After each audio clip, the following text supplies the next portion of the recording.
अंतिम शरणागती आणि चमत्काराची सुरुवात. स्वामी म्हणतायत, "अरे वेड्या, आता तुझे सगळे प्रयत्न करून तू थकला आहेस ना? डोक्याला हात लावून बसला आहेस ना?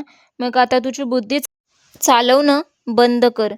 कारण जिथे तुझी बुद्धी आणि माणसांचे प्रयत्न संपतात, तिथेच माझ्या चमत्काराची सुरुवात होते.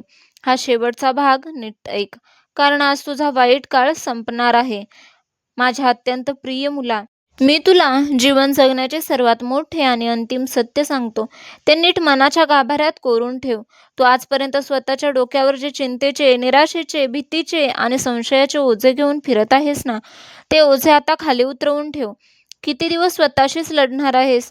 ते सर्व ओझे, ते सर्व दुःख आता या क्षणी माझ्या चरणावर आणून अर्पण कर. जोपर्यंत तू स्वतःची बुद्धी चालवून मी हे करीन, मी ते करीन, माझं कसं होईल असा विचार करत राहशील, तोपर्यंत तू या संसाराच्या चक्रव्यूहात अडकलेला राहशील.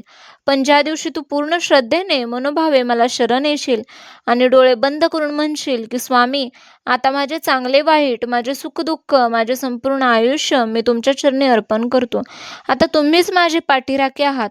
अगदी त्या क्षणापासून तुझ्या आयुष्यातील सर्व संकटाची, तुझ्या कर्जाची, तुझ्या आजारपणाची जबाबदारी माझी होते. जेव्हा भक्त पूर्णपणे शरणागत होतो, तेव्हा त्याचा योगक्षेम चालवण्यास मी बांधील असतो. मी तुझ्यापासून कुठेही दूर नाही रे.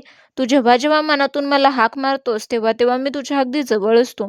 तुझ्या घराच्या उंबरठ्यापाशी मी तुझी ढाल बनून उभा आहे. तुझ्या नकळत तुझ्यावर येणारी संकटे मी स्वतः अंगावर झेलत असतो. तुझ्या घरातील आजारपण, दारिद्र्य, अस्वस्थता आणि क्लेश दूर करण्याची संपूर्ण जबाबदारी आता मी घेतली आहे. तू फक्त एकच कर, तुझ्या मनात आणि घरात प्रेमाचे, आनंदाचे आणि समाधानाचे वातावरण ठेव. कोणावरही विनाकारण रागवू नकोस, कोणाचा द्वेष करू नकोस. गरिबांना अन्न दे आणि मुक्या प्राण्यांवर दया कर. कारण जिथे दया, करुणा आणि प्रेम असते, तिथेच माझा कायमचा मुक्काम असतो. तुझ्या आयुष्यातील तो गडद वाईट काळ आता संपला आहे. एक नवीन सोन्याची पहाट, एक नवीन प्रकाश तुझी वाट पाहत आहे. भूतकाळातील जखमा विसरून जा, स्वतःवर विश्वास ठेव आणि माझ्यावर अढळ श्रद्धा ठेव. जा आता डोळे पुस, चेहऱ्यावर एक सुंदर, पवित्र हसू आण आणि तुझ्या कामाला लाग. तुझा येणारा काळ हा अत्यंत सुवर्णमय, आनंदाचा आणि समाधानाचा असणार आहे. कारण तुझ्या या स्वामींचा वरदहस्त तुझ्या पाठीवर आणि डोक्यावर कायमचा आहे.